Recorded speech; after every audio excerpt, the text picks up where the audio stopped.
सना ठाकुर एक वीडियो के साथ। दोस्तों आज मैं बात करने वाला हूं कि जब आप पैसा लगाते हैं घर में तो किस में लगाएं। मतलब मेरा कहने का मतलब है, जब आप कोई भी मार्केट जो रियल एस्टेट का होता है वो दो तरह का होता है, primary market, secondary market. Primary market वो होता है जिसमें आप सीधा बिल्डर से प्रॉपर्टी खरीदते हैं, आप पहले ओनर बनते हैं और वो भी अपने एक इनिशियल फेज में होता है। हम सॉफ्ट लॉन्च कहते हैं, प्री लॉन्च कहते हैं। सेकेंडरी मार्केट वो होता है जहां पर रिसेल के आप चीजें खरीदते हैं या 3-4 बार भी हो सकती है वो चीज बिकी हो, तो उसे कहते हैं सेकेंडरी मार्केट। अब दोस्तों ज्यादा बायर इस वक्त जो मैं बताऊं आपको हैं वो 25 से 35 साल के कैटेगरी के हैं। तो ये लोग जो प्रेफर करते हैं, क्योंकि उतना पैसा नहीं होता बल्क में, तो पेमेंट करने का उनको टाइम चाहिए होता है, तो इसके लिए वो प्राइमरी में जाते हैं। अब दोनों के मैं फ़ायदे नुकसान बता देता हूँ, आगे आपकी मर्जी कि आपको किस में करना है, प्राइमरी में या सेकेंडरी में। प्राइमरी मार्केट का फ़ायदा ये होता है न्यू लॉन्च का कि आपको लेटेस्ट डिज़ाइन मिलती है। पुराने टाइप के बने हुए एक होते हैं जिसमें आजकल आर्टिफिशियल इंटेलिजेंस, स्मार्ट होम्स की बात होती है, तो वैसी लिफ्ट आप ऐसे दरवाज़ा खींचने की ज़रूरत नहीं होगी, ऑटोमेटिक होगी। तो ऐसे कुछ लेटेस्ट डिज़ाइन भी होती हैं सॉरी। तो वो है, आप एकदम सॉफ्ट लॉन्च, प्री लॉन्च में आप देखेंगे बहुत ऑफर होता है, तो बहुत लो लेवल पे आपको एंट्री मिल जाती है सबसे अच्छे रेट में आपको, क्योंकि कुछ बिका नहीं है, जस्ट लॉन्च हुआ है प्रोजेक्ट। जैसे जैसे उनका बिकते जाता है बिल्डर लोग प्राइस बढ़ा देते हैं, तो वो टाइम पे आप एंट्री मार लेते हो तो आपका अप्रिशिएट बहुत करता है जब तक प्रोजेक्ट खड़ा हो जाता है। एक फ़ायदा। दूसरी चीज़ है, प्राइस बहुत ज़्यादा बढ़ा चढ़ा के नहीं, क्योंकि बिल्डर ने लॉन्च किया है, उसको मालूम है आजू बाजू में मार्केट रेट क्या चालू है, क्या नहीं है, क्या है, कॉम्पिटिटर कितना ऑफर कर रहा है, तो बहुत ही वो कॉम्पिटिटिव प्राइसिंग रहेगी। बट रिसेल में बंदा कुछ भी मांग लेता है यार, कुछ ऐसा उसका लेन देना ही नहीं है, उसको लगता है मैं ताजमहल ही बेच रहा हूँ, तो बहुत ज़्यादा नेगोशिएशन होता है या बढ़ा के बात करते हैं। पर बिल्डर को तो बेचना है, अगर वो बढ़ाएगा तो बिकेगा नहीं, तो वो बहुत मार्केट से थोड़ा कम ही रखता है, तो वो एक फ़ायदा आपको मिल जाता है। उसके बाद होता है कि आपके पास चॉइसेस बहुत ज़्यादा होती हैं। आपको अपर फ्लोर पे लेना है, गार्डन फ्लैट लेना है, व्यू कौन सा लेना है, क्योंकि सैकड़ों आपके पास चॉइस है। एक बढ़िया प्रोजेक्ट आ रहा है तो आप सब जगह देख के ले सकते हैं कौन से साइज़ का क्या, मतलब बहुत सारी चॉइसेस आपको मिलती हैं फ्लोर वाइज, डायरेक्शन वाइज। वो एक एडवांटेज होता है जब आप प्राइमरी सॉरी है मार्केट में जाते हैं। तो उसके बाद बहुत सारे प्रमोशन का आपको फ़ायदा मिलता है। कई बार बिल्डर होता है कि ऑफर्स देता है कि आपको नो जीएसटी, या आपको कभी कभी कार दे देते हैं, कभी कभी लीगल चार्जेस ये नहीं देने होगा आपको, ऐसा बहुत सारी आप देखना उनके एडवर्टाइज जो बोर्ड होर्डिंग्स वगैरह लगी रहती है, आप देखेंगे तो बहुत सारे प्रोमोज रहते हैं जिसका आपको फ़ायदा मिलता है। बट अगर आप सेकेंडरी मार्केट में तो ये सब कुछ नहीं होता, उसको बेचना है, बाकी ऐसा नहीं कि आपको ये कर देगा वो कर देगा, बस सिंपल है मुझे इतना पैसा चाहिए।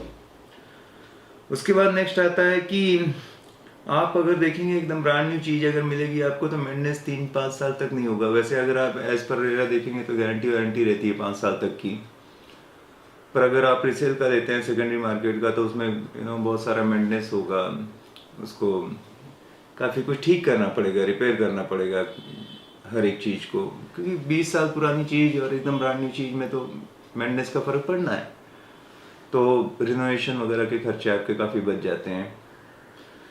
उसके बाद जो है, ये कुछ चीज़ें थी जो आपको मिल जाती है प्राइमरी मार्केट में, और पर कुछ नुकसान भी होते हैं हर एक चीज़ के। तो नुकसान अगर हम बात करें तो आपको 2 से 3 साल का इंतज़ार करना पड़ता है जब आप बुक करते हो नए प्रोजेक्ट में, और कई बार देखा गया है कि प्रोजेक्ट डिले हो जाते हैं। बट आजकल रेरा है तो स्ट्रिक्ट है, बट आप मान के चलो डिले होते हैं प्रोजेक्ट, कोई भी वजह हो सकती है उसकी, तो कुछ नहीं कर सकते।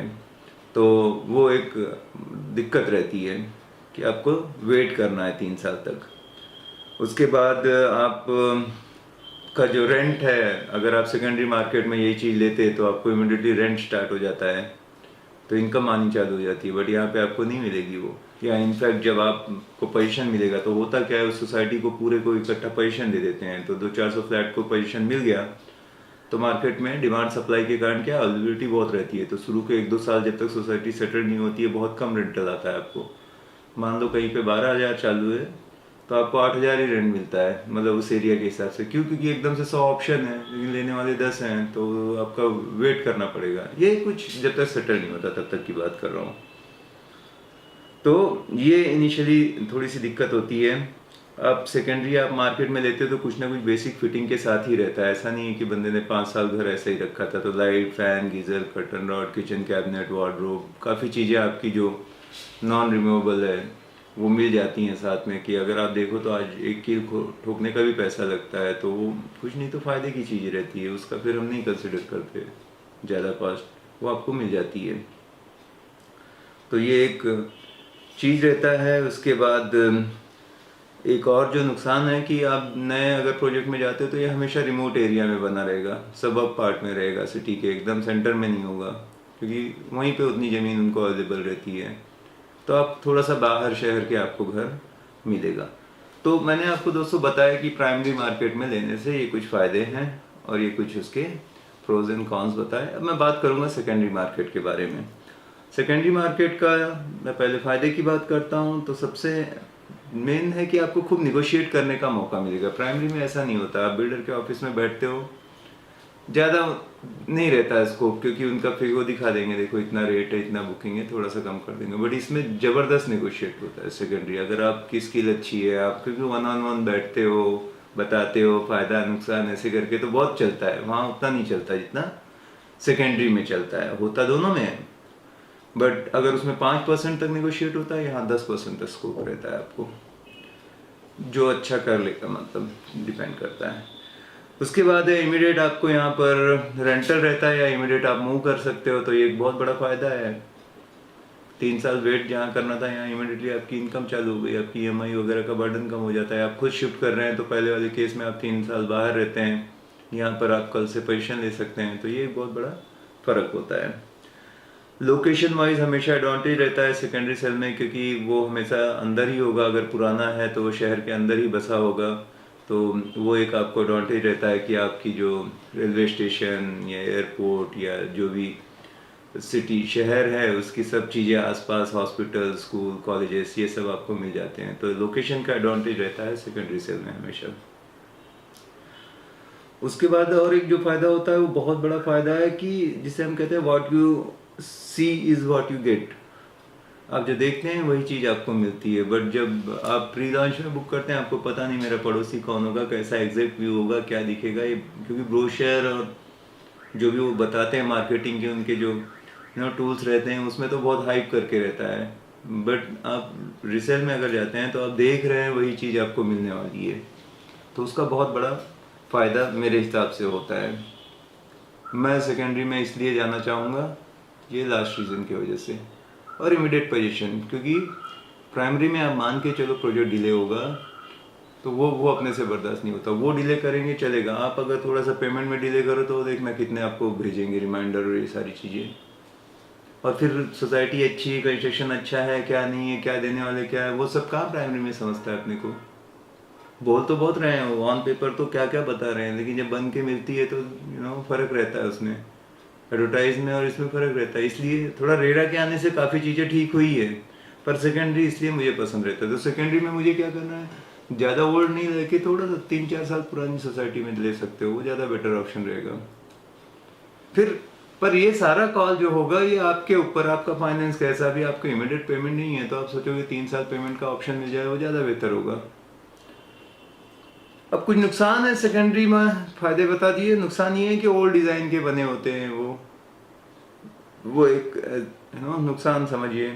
उसके बाद रिपेयर मेंटेनेंस, पूरा बाहर से भी पेंटिंग करानी होती है, सोसाइटी की हालत ऐसी हो जाती है बार बार, है ना, मेंटेनेंस बहुत बढ़ जाता है, उनका चीज़ें टूटने लगती है, हर एक चीज़ कब धीरे धीरे ख़राब ही होती है, तो वो एक रहता है। बस मेन ये नुकसान ये है सेकेंडरी लेने का। फाइनल जो है कॉल आपका है कि आप प्राइमरी लें या सेकेंडरी। मैं एक रियल एस्टेट में हूँ और मैंने काफ़ी सौदे किए हैं, तो मेरा तजुर्बा अगर आप देखेंगे, भाई जहाँ पे 2 पैसा सस्ता मिले ले लो, ना प्राइमरी अच्छा, ना सेकेंडरी, ना कोई ख़राब, ना अच्छा। जहाँ मेरा पैसा बचेगा वो सबसे बेस्ट है। ज़्यादा पर स्क्वायर फीट रेट तो वही रहने वाला है। क्या है, सेकेंडरी भी ले रहे हैं, सस्ता मिल रहा है, डाल दिया 1-2 लाख, सब रिपेयर, वाटर प्रूफिंग, ये पेंटिंग वेंटिंग हो जाएगा। और क्या रहता है, बेसिक स्ट्रक्चर में तो कुछ होता नहीं है कि नहीं। और जो चीज़ देख के लेंगे वो रहता है। पर अगर नहीं है वो सिचुएशन तो आप प्राइमरी में भी जा सकते हो। मेरे को प्राइमरी नहीं जमता, मैं अपना दिल की बात बताऊं तो।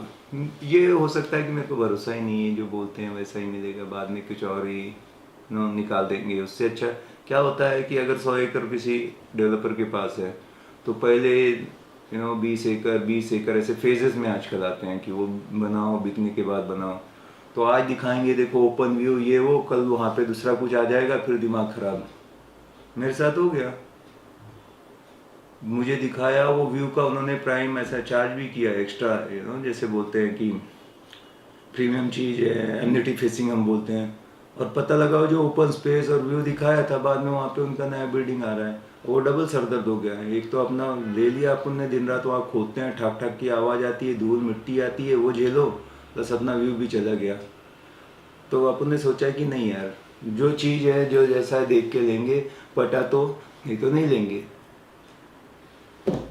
चॉइस आपकी है, मैं ऐसे नहीं बोल रहा हूँ कि यही ठीक है। थैंक यू वेरी मच, बात करके खुशी हुई।